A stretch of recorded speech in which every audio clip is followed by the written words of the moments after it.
The guest before me never checked out asterisks. I've never told anyone this story, mostly because I still don't understand what happened and because I'm afraid that saying it out loud will somehow make it start again. Asterisk. But if someone else is booking a quiet little Airbnb to unplug the way it did, maybe this will keep them safe.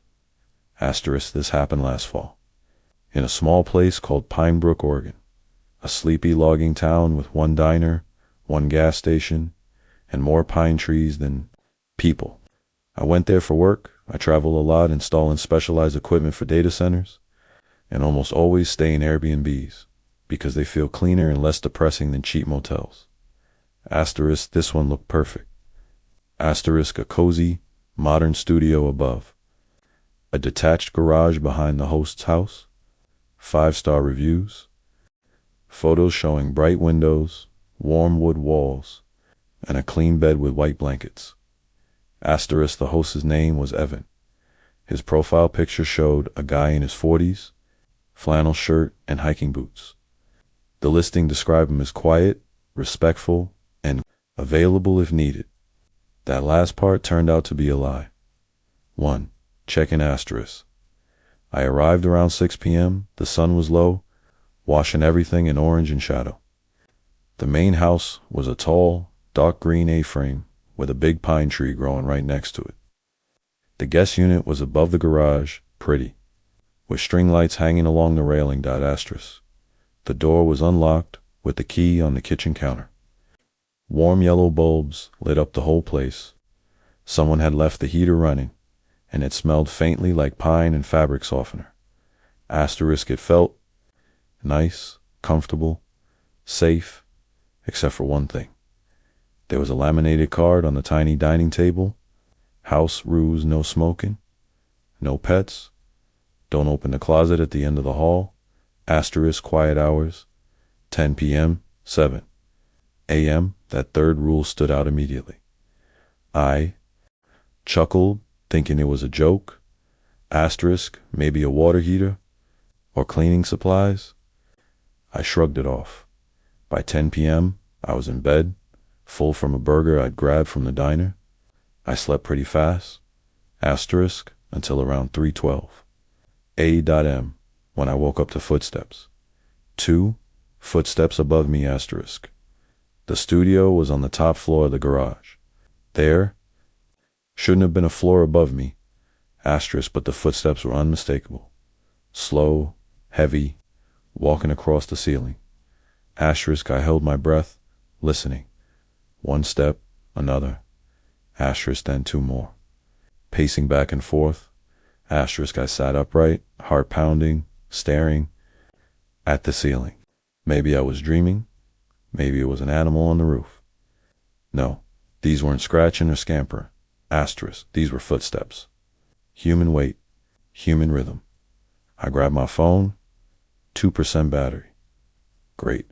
I got up, crept toward the hallway, and that's when I noticed something that made my stomach tighten.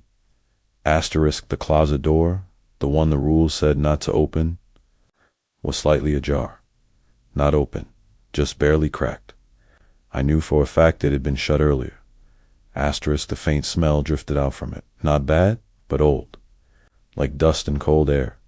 I reached for the knob to push it closed, but my hand froze halfway.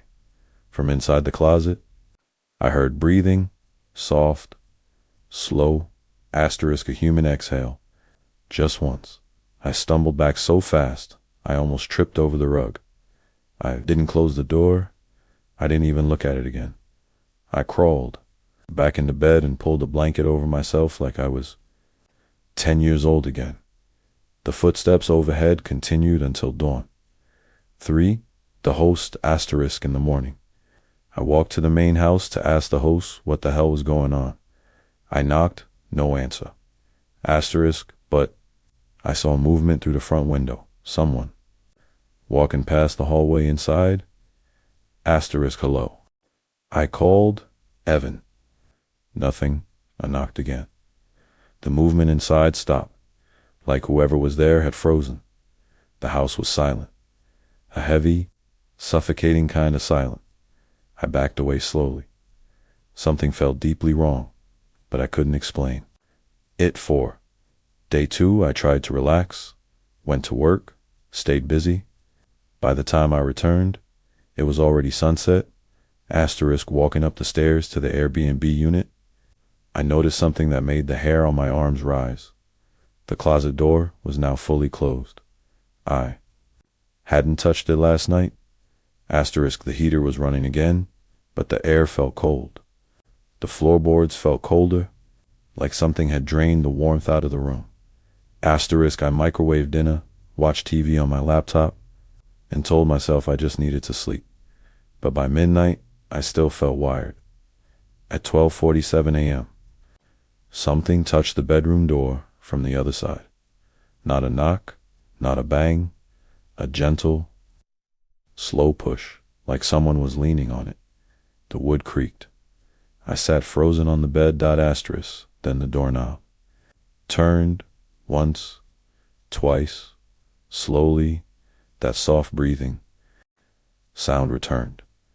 I grabbed the lamp from the bedside table and said, "Who's there?" Stop. The turning stopped. But the footsteps? The footsteps began again. Not overhead this time. In the hallway, right outside my bedroom. I didn't sleep until the sky turned light. 5. The closet morning sunlight made the place feel harmless again. I convinced myself it was exhaustion, work stress, and overactive imagination. But as I got dressed, something caught my eye. The bedroom door had scratches near the bottom. Thin, paralleled 4 of them. Like someone had dragged their fingernails down the wood. I stared for a long time, mind blank. Then I made a mistake. A stupid, impulsive mistake. I went to the hallway and opened the closet door. Inside, the closet was long and deep. Too deep for the unit's size, like it stretched into the wall farther than the floor. Plan should allow.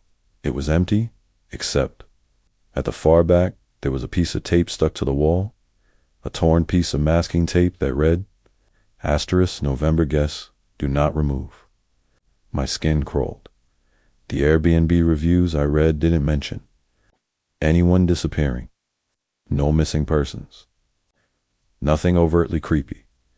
But one review stuck in my head now. Something I hadn't paid much attention to when booking. Loved the space. Evan was quiet but helpful. Strange noises at night, but nothing too bad. If you're a light sleeper, maybe? Skip it. Strange noises. Quiet host. I shut the closet door hard.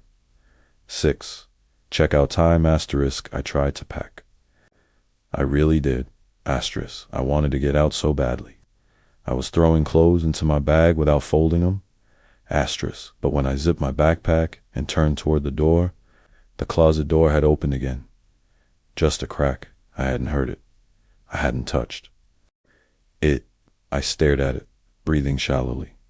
The silence in the room was thick, pressing against my ears. Then very softly, something inside whispered.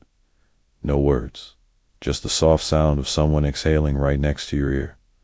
I bolted, ran, out the door, down the stairs, across the driveway, jumped in my car and peeled out so fast my tires spit gravel. I didn't look back at the unit. I didn't look at the host's house. I just drove. 7. Aftermath. I booked a motel an hour away and called Airbnb to report the listing. They told me the listing had been permanently removed that morning. Not by them, by the host, except when they tried to verify the host's ID. They said something that still chills me. The account owner's verification doesn't match the information on file. It appears the ID used belonged to a man who passed away last year.